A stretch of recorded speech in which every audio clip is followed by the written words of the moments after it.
Srdečne vás vítam a ďakujem za účasť na dnešnom protestnom stretnutí. Aj keď sa priznám, že toto stretnutie nás veľmi neteší, pretože radšej by sme sa so svojimi rodinami a svojimi priateľmi venovali prehliadke Spišského hradu alebo návšteve Slovenského raja. Touto cestou ďakujem vedeniu mesta Spišské Podhradie za ústretovosť a zásadový postoj pri uskutočnení dnešného protestu. Dovoľte, aby som sa predstavil pre tých, ktorí ma nepoznajú. Volám sa František Bednár, som z Popradu. Do roku 2001 som sa angažoval v Konfederácii politických väzňov Slovenska s bývalým poslancom Národnej rady Františkom Javorským z nedaleka zo Spišského Štvrtka. A od roku 2001 pôsobím vo Svetovom združení bývalých československých politických väzňov. Vždy som sa zasadzoval o práva obetí porušovania zákonov. Či už to boli násilne odvlečení do sovietských gulagov, alebo naši krajania, ktorí po roku 1948 emigrovali a bojovali vo francúzskej cudzineckej légii vo vojne vo Vietname. Potom, čo sa dostali do zajatia, ich francúzska vláda okradla a ich žoldy po 30 rokoch skonfiškovala. Bohužiaľ, Európsky súd pre ľudské práva v Štrasburgu viac ako osud našich legionárov zaujímajú cigánky zo Slovenska, ktoré nevedia, čo znamená slovo sterilizácia. A aby sme túto osvetu cigánkam vysvetlili, tak to zaplatíme z našich daní po vyše 30 000 eur každému. A preto som aj dnes na vašej strane, pretože aj vy ste obete porušovania zákonov. A keďže na Slovensku ešte stále namiesto demokracie máme demokratúru, o akej spieva Karel Kryl, aby ma nejaký aktivista zo združenia Ľudia proti rasizmu neobvinil z prečinu hanobenia rasy a národa, ďalší môj príhovor bude zdokumentovaný a ho prečítam.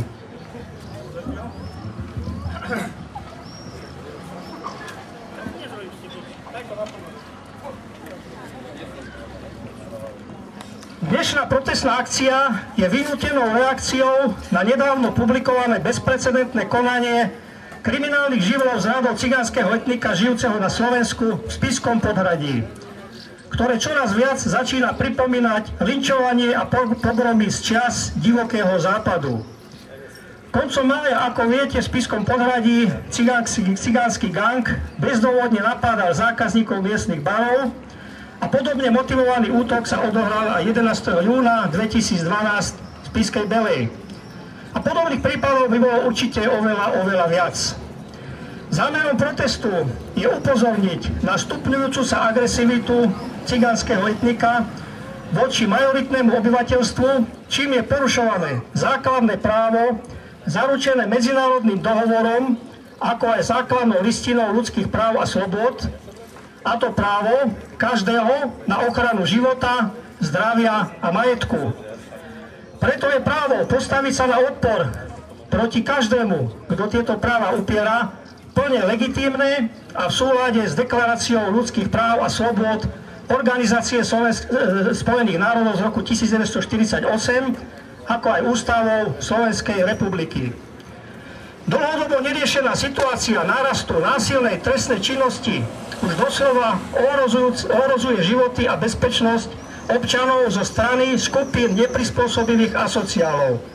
Doterajšie protesty nepriniesli žiadne zlepšenie, pretože štátna moc organizátorov za pomoci médií paušálne označuje ako extrémistov či rasistov a ich kriminalizáciou a policajnými manévrami zastrašuje občanov od účasti na týchto protestoch.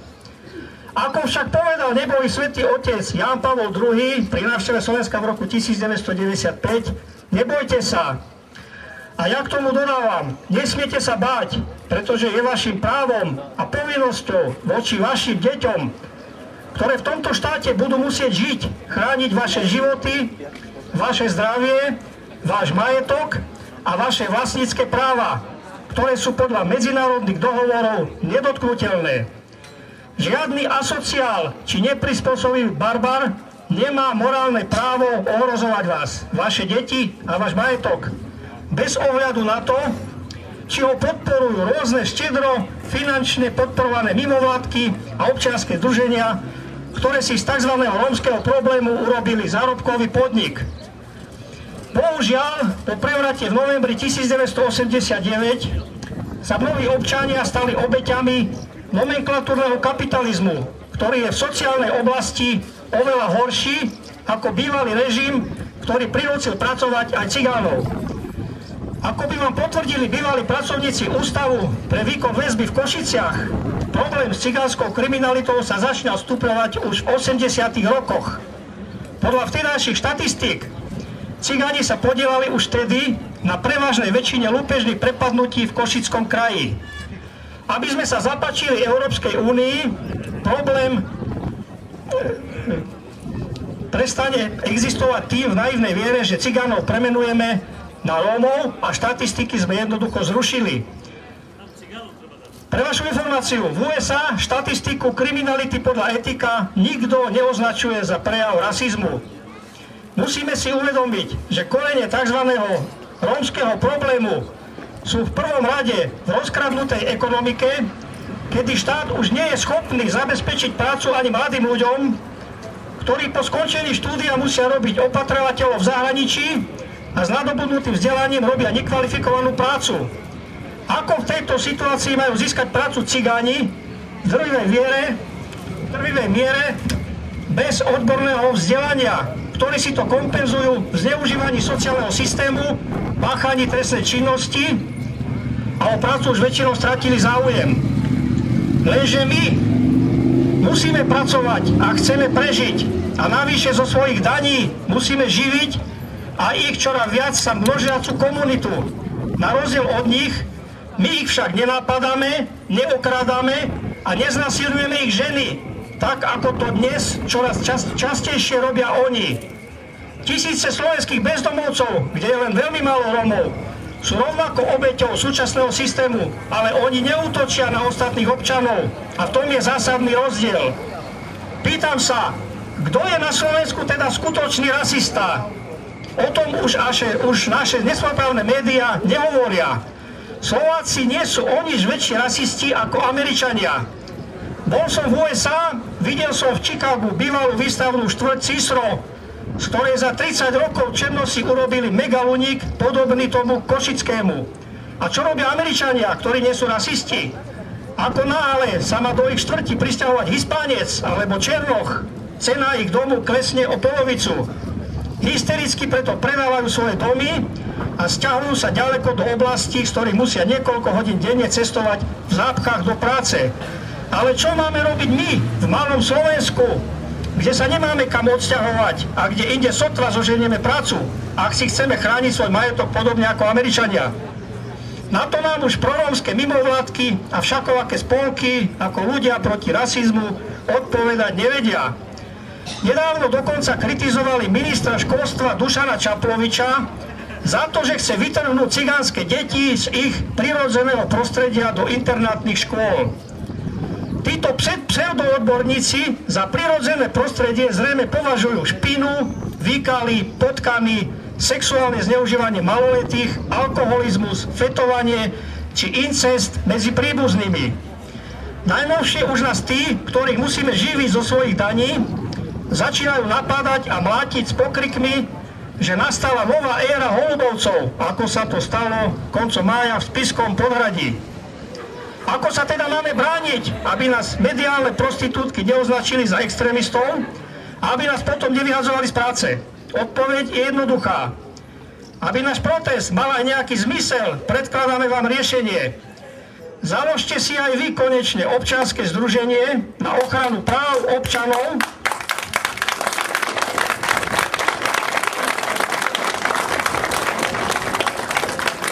pred neprispôsobivými asociálmi s celoslovenskou pôsobnosťou a robte presne to, čo združenia, ktoré obhajujú cigánov. Podávajte trestné oznámenia, sťažnosti a žaloby až na ústavný súd a do Štrasburgu. Veď sú porušované vaše základné ľudské práva, zaručené dohovorom, a žiadajte 100-tisícové odškodnenia a finančné zadozučinenie od štátu za to, že vás ohrozujú na živote, za to, že za bezprecedentné pasivity štátu sa porušuje vaše právo vlastniť a užívať svoje pozemky a svoj majetok. Ako občianske združenie žiadajte odškodnenie obetí kriminality, odškodnenie znásilnení žien. Poskytneme vám rady a pomoc s prípravou stanov a ich registráciou na ministerstve vnútra.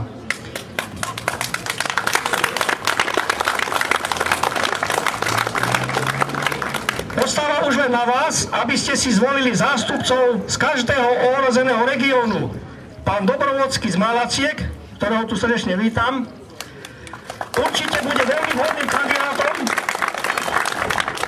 pre západoslovenský kraj a určite sa ich dosť nájde aj tu na východe. Rovnako vám poskytneme právnu pomoc pri podávaní žalôb a sťažností. Presne tak, ako to robia vychytralé združenia, snoriace po osadách a hľadajúce, na čom by sa mohli priživiť. Viď Európskym súdom pre ľudské práva v Štrasburgu už dvakrát priznané 30-tisícové odškodnenie za údajnú sterilizáciu Rómky, ktorá nevedela, čo znamená slovo sterilizácia. Osobne poznám niekoľko žien, a to ako oni volajú nerómiek, ktoré sa v súlade s tedajšou legislatívou po 4 deťoch dobrovoľne nechali sterilizovať a ubezpečujem vás, že žiadny lekár by si koncom 80. a začiatkom 90. rokov nedovolil robiť tento zákrok bez súhlasu ženy. Lekársky dozor do roku 1989 fungoval na úplne inej úrovni a každý lekár musel úmrtie pacienta zdôvodňovať pre potreby okresného výbora komunistickej strany a príslušný odbor verejnej bezpečnosti. Na obhajobu vtedajšieho socializmu je potrebné uviesť, že komunistom už v 80. rokoch došlo, že pokiaľ nebudú cigánske ženy finančne motivované k dobrovoľnej sterilizácii, hrozí sociálne demografická katastrofa s nekontrolovateľnou pôrodnosťou v osadách. A to ani nehovorím o neevidovanej štatistike retardovaných, ktorí plodia rovnako retardovaných potomkov. Dôvody nevyhnutnosti založenia tohto občianskeho združenia vám lepšie a fundovanejšie ako ja vysvetlí pán Vladimír Pavlík, ktorý vám povie aj to, čo by ste sa v televízii alebo tlači nikdy nedozvedeli. Ako redaktor necenzurovaných novín sa v roku 1994 dostal k tajnej správe z prostredia spravodajských služieb o likvidácii slovenského národa v horizonte 80. rokov cez tzv. Rómsky problém. Okrem založenia občianskeho združenia sa preto bude potrebné obrátiť na vládu Slovenskej republiky so žiadosťou o vypracovanie analýzy a prognózy demografického vývoja na Slovensku v horizonte 20 až 50 rokov vo vzťahu k cigánskému etniku. Ak sa robia všakovaké analýzy a ekonomické prognózy na dlhé obdobia, bytostne dôležité pre občanov Slovenska je vedieť, čo ich čaká o 20 alebo 30 rokov. Paradoxne sme v roku 2011 vyhodili milióny na pofidérne sčítanie naradené Európskou úniou, podľa ktorého ani nevieme, koľko tzv. Rómov žije na Slovensku. Údaj 105 000 totiž absolútne nezodpovedá skutočnosti, pretože ako vieme, len vo väčšine osád postavených nelegálne ich žije dvojnásobok. A pýtam sa, ako chce Európska únia a jej vazal Slovenská republika riešiť tento problém, ak ani nevie, koľko cigánov žije na Slovensku. Zrejme tak, ako riešia súčasnú krízu spadajúcim eurom, o ktoré slovenskí politici prijali trestuhodne, ľahkomyselne a predčasne, na rozdiel od našich susedov Poľska, Česka a Maďarska. A na záver svojho príhovoru vám k tomuto kolektívnemu eurovalovému šialenstvu poviem jedno prirovnanie z čias stalinizmu v bývalom Sovietskom zväze.